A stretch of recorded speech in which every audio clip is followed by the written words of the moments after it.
कैसे कैसे अपने प्रभु को पाया, भक्त जनों से कैसे कैसे प्रभु ने खेल रचाया।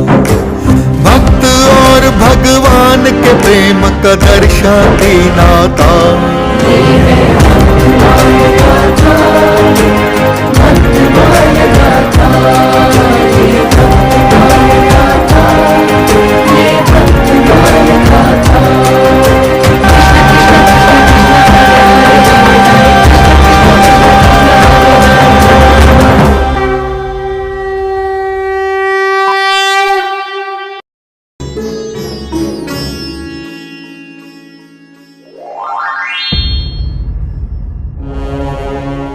आप कौन है महात्मन?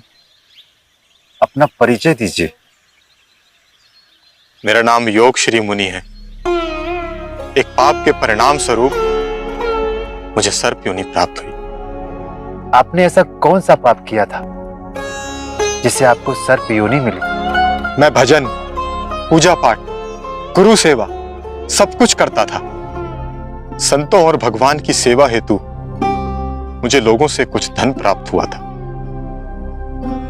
परंतु मैंने उस धन का उपयोग अपने व्यक्तिगत कार्य के लिए किया। ये तो बहुत बड़ा पाप है।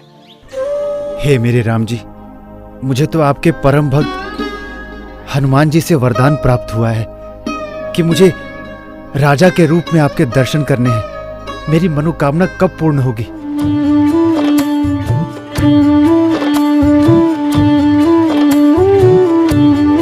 आज मुझे अत्यधिक विलंब हो गया। मैं रामलीला देखने चला गया था। रामलीला? हाँ, ये रामलीला कहाँ हो रही थी महात्मा जी? यही चित्रकूट में। यदि आप लोग देखना चाहें तो शीघ्र चलिए। किंतु यहाँ तो कुछ भी नहीं है प्रभु। मैं समझ गया प्रभु, आपने मुझे पुनः अपनी माया दिखाई। आपने मुझे दर्शन दे भी दिए और नहीं भी।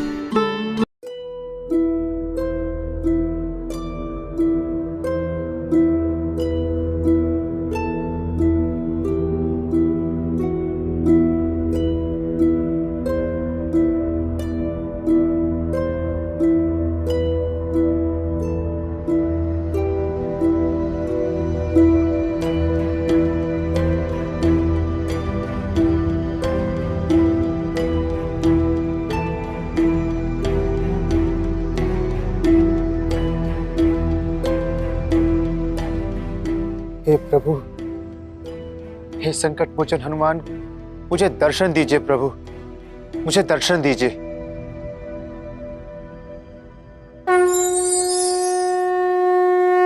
आंखें खोलो तुलसीदास।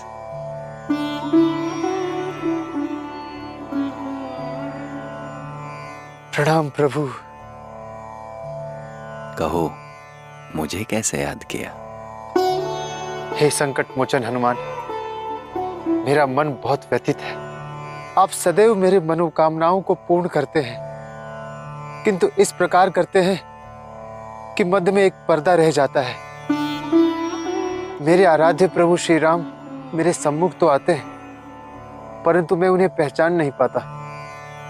वे दर्शन देने हेतु अपने वास्तविक स्वरूप में मेरे समक्ष क्यों नहीं आते हैं प्रभु? इसके पीछे भी कारण है तुलसीदास। कारण? कैसा कारण प्रभु? यदि प्रभु श्री राम अपने वास्तविक स्वरूप में तुम्हारे सामने आ गए तो तुम्हारे नेत्र उनकी आभा को सहन नहीं कर पाएंगे। वो इतने सुंदर हैं कि उन्हें देखकर तुम अपनी सुध-बुध खो बैठोगे। प्रभु श्री राम का स्वरूप इतना अलौकिक है, इतना सुंदर है, यदि वो तुम्हारे सामने बिना पर्दे के आ गए तुम अपनी सुध-बुध खो बैठोगे। वो इतने सुंदर हैं कि तुम्हारा हृदय स्पंदन करना बंद कर देगा। उनका स्वरूप इतना अलौकिक है कि संपूर्ण ब्रह्मांड प्रकाशमय हो जाएगा। अद्भुत। इसलिए तुम्हें प्रभु श्री राम की समस्त लीलाएं पर्दे में ही दिखाई जा रही हैं। किंतु प्रभु। किंतु और परंतु का तो यहाँ कोई औचित्य ही नहीं है तुलसीदास। जैसे जैसे तुम भजन, कीर्तन और प्रार्थना करोगे, वैसे वैसे तुम भगवान को अपने निकट पाओगे। ये सब प्रभु की लीलाएं हैं और उन्हीं के अनुसार होगी। और दिन प्रतिदिन इसी तरह तुम्हें उनकी सभी लीलाएं देखने को मिलेगी। प्रभु, आपकी सभी बातें मुझे स्वीकार हैं, किंतु कोई ऐसी युक्ति, कोई ऐसा उपाय बताइए जिससे मेरे आराध्य मेरे सम्मुख आए तो मैं उन्हें पहचान सकूं, और न सिर्फ मेरे बल्कि किसी भी भक्त के सम्मुख आए तो उन्हें पहचान सके। अभी बारंबार प्रभु मेरे सम्मुख आते हैं और मैं उन्हें पहचान नहीं पाता। युक्ति तो है तुलसीदास, यदि तुमने उसे अपना लिया तो कभी भी भगवान को पहचानने में भूल नहीं होगी। तुम्हें समझना होगा कि प्रत्येक मनुष्य में भगवान है और प्रत्येक मनुष्य को भगवान ही समझना है। यदि यह तुम समझ गए तो कभी भी भगवान और भक्त के बीच पर्दा नहीं रहेगा। मैं आपका आश्रय समझ गया प्रभु।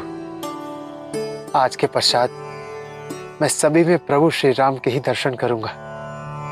यदि तुम्हारी शंकाओं का निवारण हो गया हो तो क्या मैं प्रस्थान करूं तुलसीदास? अवश्य प्रभु, अब मैं भी चित्रकूट से प्रस्थान करूंगा। प्रभु श्री राम के दर्शन के लिए आपने ही मुझे चित्रकूट आने के लिए कहा था। आपकी कृपा से मुझे प्रभु श्री राम के अनेकों रूप और लीलाओं का दर्शन प्राप्त हुआ, और आपने मुझे ईश्वर को पहचानने की ऐसी युक्ति बता दी कि मेरा जीवन धन्य हो गया। अब मैं पुनः काशी जाकर अपने आराध्य का ध्यान करूंगा, उनकी भक्ति में डूब जाऊंगा। तुम अपने जीवन से अनेकों के जीवन धन्य करने वाले हो तुलसीदास। आपको बारंबार प्रणाम।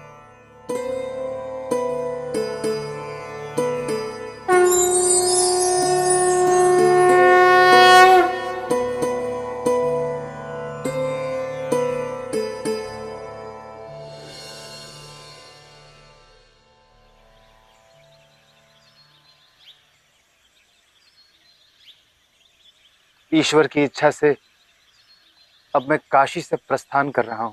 यदि चित्रकूट पुनः आगमन हुआ तो आपसे अवश्य भेंट होगी। महात्मन, आपका सानिध्य मात्र कुछ दिनों के लिए हमको मिल पाए। यदि कुछ दिन और रुककर अपनी सेवा का अवसर प्रदान कीजिएगा भगवान। संत किसी स्थान पर अधिक समय तक कहाँ रहते हैं, इसीलिए तो उन्हें रमता राम कहा जाता है। जहाँ राम जी ले जाएं वही रम जाते हैं। ईश्वर की इच्छा हुई तो पुनः भेंट होगी। अब आज्ञा दीजिए। पता नहीं अब हमें सौभाग्य मिलेगा भी कि नहीं। हमें आपके स्वरूप में ईश्वर का रूप दिखाई देता है। आप सब में ईश्वर का वास है। हर प्राणी में ईश्वर का वास होता है। इसी एक भावना से सबका कल्याण है। अब मुझे आज्ञा दीजिए।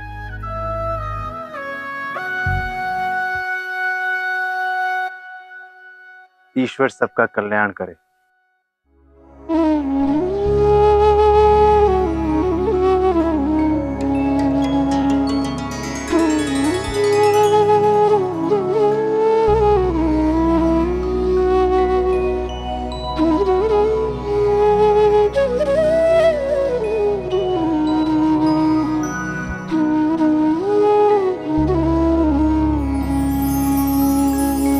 राम दरस कर चित्रकूट से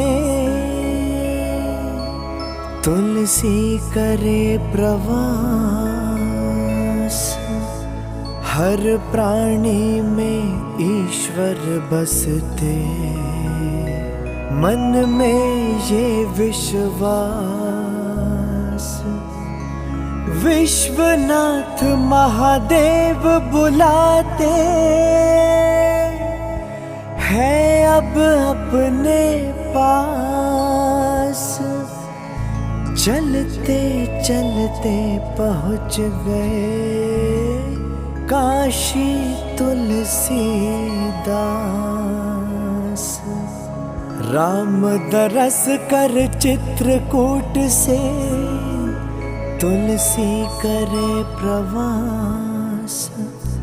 हर प्राणी में ईश्वर बसते, मन में ये विश्वास।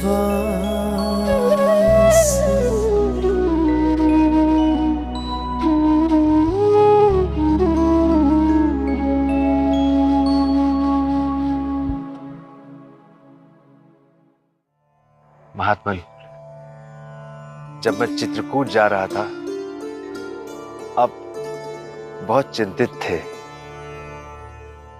इसलिए मैं पुनः आपके पास आ गया हूं। मेरे लिए तो आपका पुनः इस कुटिया में पधारना परम सौभाग्य महात्मा। कदाचित ये भी ईश्वर की ही इच्छा है महात्मन कि मैं पुनः काशी आ गया हूं। सत्य कह रहे हैं। अब आप विश्राम कर लीजिए। मैंने आपकी आवश्यकता की सभी वस्तुएं इस कुटिया में रख दी। अति उत्तम। अब मुझे आज्ञा दीजिए।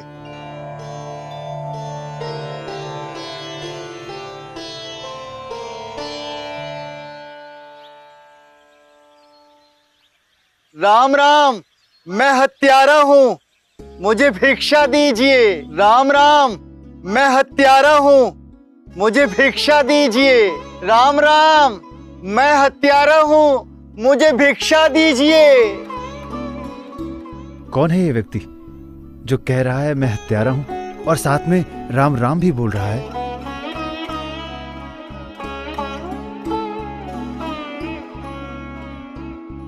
मैं हत्यारा हूँ, मुझे भिक्षा दीजिए। राम राम, मैं हत्यारा हूँ, मुझे भिक्षा दीजिए।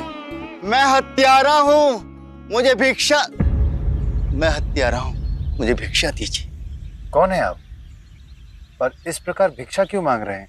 मेरा नाम विप्रचंद है। मुझसे हत्या का घोर अपराध हुआ है। मैंने जब मुनियों से, ज्ञानियों से और ब्राह्मणों से इसके निराकरण का उपाय पूछा तो उन्होंने मुझसे कहा कि तुम्हें 68 तीर्थ स्थानों की यात्रा करनी होगी और जब भी भूख लगे भिक्षा मांगना, किंतु सर्वप्रथम भगवान का नाम लेना और भीख मांगते समय यही कहना कि मैं हत्यारा हूं, राम राम, मैं हत्यारा हूं, मुझे भिक्षा दीजिए। तो आप कब से यात्रा कर रहे हैं? कई महीनों से मैं ये तीर्थ यात्रा कर रहा हूं और आज काशी पहुंचा हूं। विद्वानों के अनुसार इस पाप के निवारण का कोई अन्य उपाय नहीं है। उनका कहना है कि अपना पाप अपने मुख से कहने से कट जाता है और साथ में तीर्थों और महात्माओं के दर्शन करने से पाप का क्षय होता है और राम नाम भी पाप को काटने का सर्वोत्तम उपाय है। इसीलिए मैं अपने प्रायश्चित के लिए तीनों उपाय कर रहा हूं। अब आपके पापों का क्षय हो चुका है। अब आप स्वयं को हत्यारा कहकर संबोधित मत कीजिए। आप क्या कह रहे हैं महात्मन? मुझसे विप्रजनों ने कहा था कि इस पाप से मुक्त होने के लिए मुझे कई तीर्थ स्थलों की यात्रा करनी होगी और अभी तो मैंने 3-4 तीर्थ स्थल ही संपन्न किए हैं। मैं इतनी सरलता से पाप मुक्त कैसे हो सकता हूं? विप्रचंद जी, आप मेरी कथन का विश्वास कीजिए। समस्त संसार में राम नाम से बड़ा कुछ भी नहीं। 2 अक्षर का ये नाम समस्त पापों का नाश करने वाला है और आप राम नाम का ही तो जप कर रहे हैं। अब आपको ईश्वर के निकट जाने के लिए राम नाम जपने की आवश्यकता है, अपने पाप काटने के लिए नहीं। अब आपको प्रायश्चित करने की कोई आवश्यकता नहीं। मेरे कुटिया में चलकर भोजन ग्रहण कीजिए। आप धन्य हैं प्रभु, आपने मेरा उद्धार कर दिया, अन्यथा मैं पापी स्वयं को पाप मुक्त करने के लिए पता नहीं कब तक भटकता रहता। महात्मा, आप धन्य हैं, आप धन्य हैं।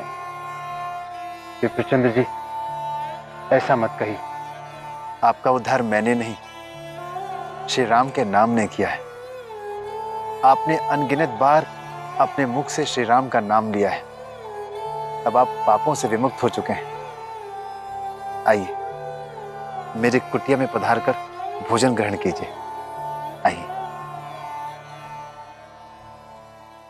ये तो अधर्म है, धर्म के विरुद्ध है। मुझे ये बात शीघ्र ही विप्र समाज के वरिष्ठ जनों के समक्ष रखनी होगी।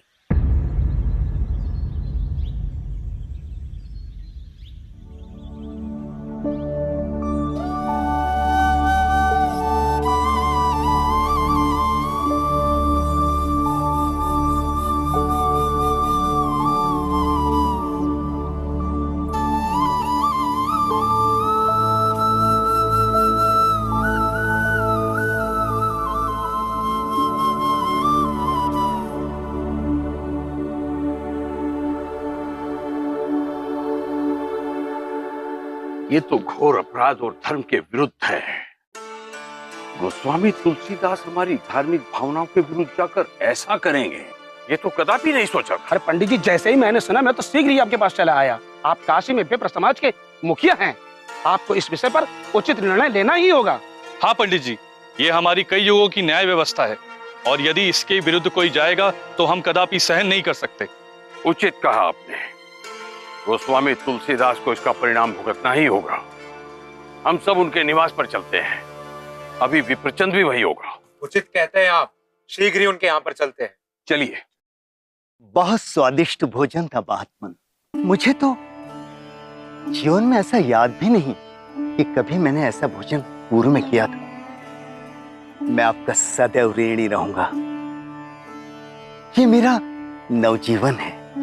आपके जीवन में पूर्व में जो कुछ भी घटित हुआ है उसे आप भूल जाइए। अपने सत्कर्मों के साथ प्रभु भजन कर अपने जीवन को सुगम बनाइए। आपने सत्य कहा महात्मन। अब मैं अपने गांव के लिए प्रस्थान करता हूं। मुझे अनुमति दीजिए। रुको, आप कहीं नहीं जा सकते।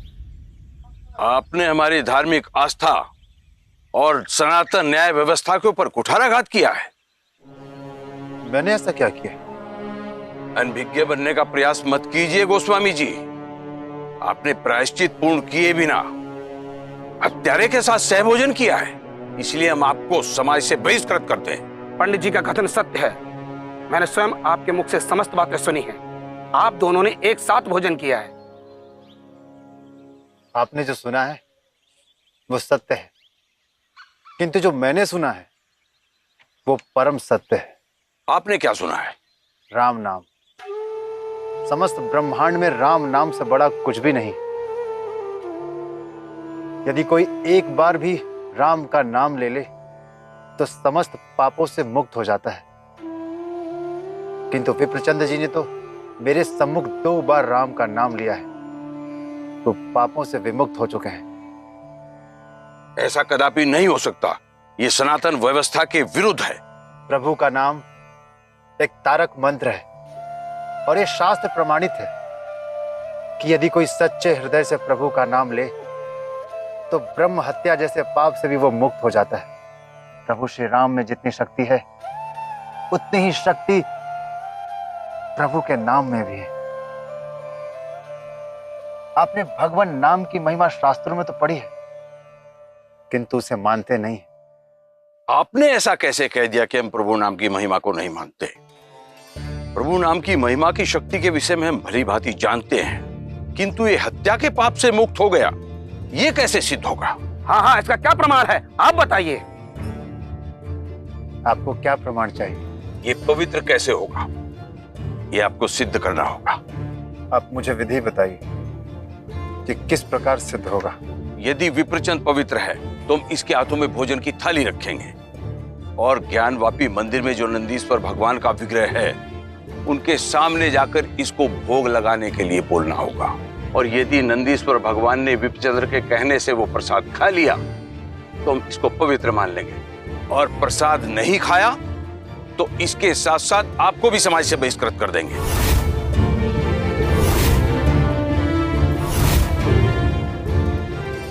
मुझे स्वीकार है और विश्वास है कि नंदीश्वर भगवान भोग अवश्य लगाएंगे, क्योंकि वो साक्षात शिव जी के गण हैं और राम नाम की महिमा शिव जी से अधिक कौन जानता है।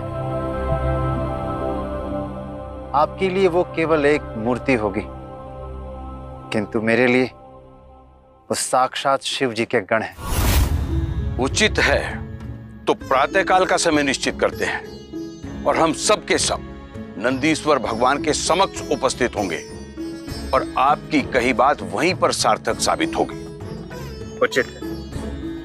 मैं विप्रचंद्र जी के साथ कल प्रातः पहुंच जाऊंगा। नहीं, हम सभी साथ चलेंगे। उचित है।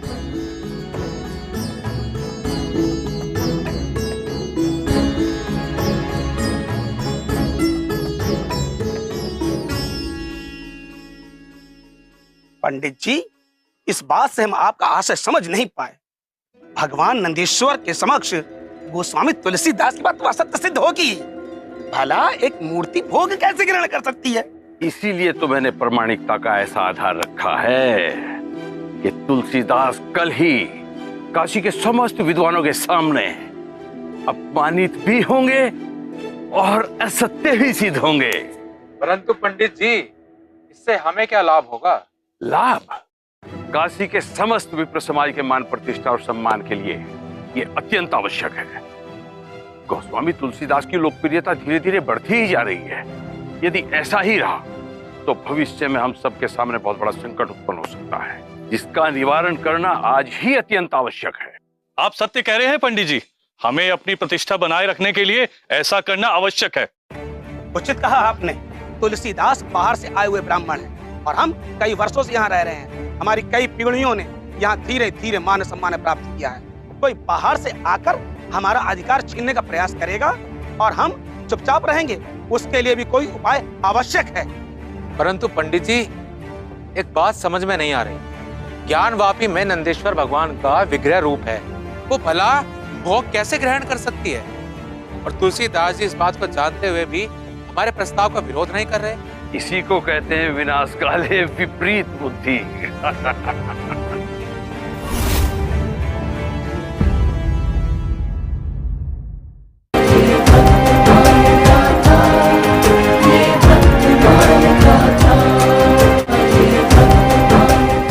परम कृपालुवे श्री सद्गुरु भगवते नमो नमः। जय श्री राधे, जय श्री कृष्ण। आज के एपिसोड में दो बातें सीखने की। पहली बात कि साधकों के आगे जब भगवान प्रकट होते हैं तो उनका वो वास्तविक रूप जो निज धाम में है, उस साक्षात रूप से भगवान प्रकट नहीं हो पाते, क्योंकि साधक का इतना ऊंचा अधिकार नहीं है, इतनी ऊंची योग्यता नहीं है जो उस वास्तविक स्वरूप को, उस सुख को, उस आनंद को झेल पाए। इसलिए भगवान क्या करते हैं, कभी सपने में आएंगे, कभी ध्यान में प्रकट होंगे, और यदि साक्षात प्रकट हुए तो भगवान अपनी योग माया का आश्रय लेकर के प्रकट होते हैं। जैसा कि गीता में भगवान ने कहा, अजोपि सन्नव्यात्मा भूतानाम ईश्वरोपि सन। तो प्रकट कैसे होते हैं परमात्मा? कि प्रकृतिम स्वमधिष्ठाय संभवामि आत्म माया। तो यहां भगवान कहते हैं गीता में चौथे अध्याय में 6ठे श्लोक में, मैं प्रकृति को अपने अधीन करके अपनी योग माया से प्रकट होता हूं। मतलब योग माया का एक पर्दा रखते हैं। जैसे हम नंगी आंखों से सूर्य को नहीं देख सकते तो क्या करते हैं, एक काले रंग का शीशे का चश्मा लगा लेते हैं, जिससे कि प्रकाश कुछ कम हो और हम उनको देख पाए।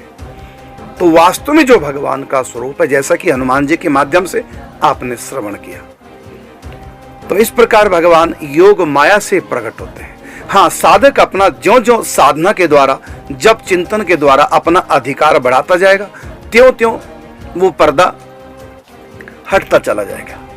यही कारण है कि तुलसीदास जी के साथ भगवान ऐसा छल करें। दरअसल छल नहीं है, उनकी योग्यता के अनुसार भगवान योग माया का आश्रय लेकर के धीरे धीरे अपना रूप प्रकट कर रहे हैं। फिर साक्षात भी आएंगे और फिर लीलाओं का प्रगट्य होगा। धीरे धीरे साधक भजन के द्वारा अपनी योग्यता को बढ़ाए। दूसरी बात, विप्रचंद की कथा आपने अभी देखी। भगवान के नाम का एक प्रभाव है क्या कि जासु नाम सुमरत एक बारा, उतरहि नर भव सिंधु अपारा। परमात्मा का एक नाम भव से पार कर देता है। फिर आप कहेंगे हम तो 64 माला कर रहे हैं, अभी तक यही फंसे। इसका अर्थ है कि जासु नाम सुमरत एक बारा, उतरहि नर भव सिंधु अपारा। ये है प्रभु के नाम का महात्म, प्रभु के नाम का प्रभाव। अब सुनिए प्रभु के नाम का स्वभाव क्या है। तो प्रभु के नाम का स्वभाव यह है कि जो जितना मानेगा, जितना श्रद्धा करेगा, जितना विश्वास करेगा, नाम उतना ही काम करता है। यदि पूर्ण श्रद्धा तो एक नाम कल्याण कर देगा, यदि श्रद्धा में कमी है तो अधिक भजन करना पड़ेगा। तो नाम का प्रभाव है एक नाम से कल्याण, और नाम का स्वभाव है जितना व्यक्ति श्रद्धा विश्वास करेगा उतना ही नाम अपना काम करेगा। गोस्वामी तुलसीदास जी को विश्वास है क्या कि ये कहता कि राम राम मैं हत्यारा हूं, मुझको भिक्षा दीजिए, तो राम राम बोल दिया। तो गोस्वामी तुलसीदास जी कहते हैं एक नाम से समस्त पाप कट जाते हैं। तो इसलिए अपने पास बैठा करके उसको निष्पाप समझ करके भोजन करा दिया। लेकिन वहां के जो विद्वान ब्राह्मण पंडित है वो क्या कह रहे हैं, ऐसे कैसे हो जाएगा, ये तो हत्यारा है, तो ये पवित्र कैसे होगा। तो वो नाम के प्रभाव का दरअसल जानते नहीं, नाम के स्वभाव को जानते नहीं। गोस्वामी तुलसीदास जी नाम के प्रभाव को भी जानते हैं और नाम के स्वभाव को भी जानते हैं। तो फिर क्या होता है निर्णय कि ये पवित्र हो गया राम नाम जप करने से, तो पता कैसे चलेगा। तो अंत में निर्णय लिया गया कि ज्ञान वापी में जो नंदीश्वर भगवान है, यदि इनके हाथ से प्रसाद ग्रहण कर ले तो हम विश्वास कर लेंगे कि ये पवित्र हो गया।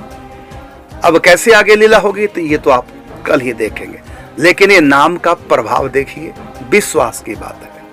हम नाम पर अधिक विश्वास करेंगे तो कम नाम जप कर अधिक लाभ उठाएंगे।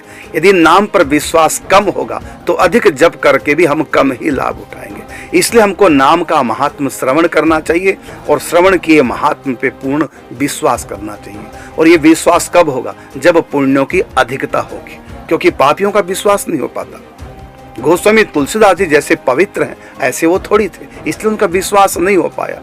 इसलिए कहा स्वल्प पुण्यामताम राजन विश्वासो नाई जायते। जिनके पुण्य कम हो उनको नाम जप में, संतों में, ग्रंथों में, भक्ति में, पूजा में विश्वास नहीं हो पाता। तो पूजा पाठ जब सब करते हैं, लेकिन विश्वास के तारतम्य से, विश्वास के अनुपात से ही उसका फल प्राप्त होता है। ये आज के एपिसोड में दिखाया गया। कल आप देखेंगे कि विश्वास किस प्रकार से फलीभूत होता है। अब आपको मिलेंगे ठीक 15 मिनट के बाद चरण छाया यूट्यूब चैनल पर आपके प्रश्नों को लेकर के, धर्म अध्यात्म को लेकर के, और भक्तमाल गाथा जो आप सीरियल देख रहे हैं, इसमें किसी प्रकार की आपकी शंका हो, इस कार्यक्रम से जुड़ करके आप अपने लाइव प्रश्नों का उत्तर प्राप्त कर सकते हैं। अब मिलेंगे 15 मिनट के बाद चरण छाया यूट्यूब चैनल पर आपके प्रश्नों को लेकर। तब तक चाहेंगे आपसे अनुमति। जय श्री राधे, जय श्री कृष्ण।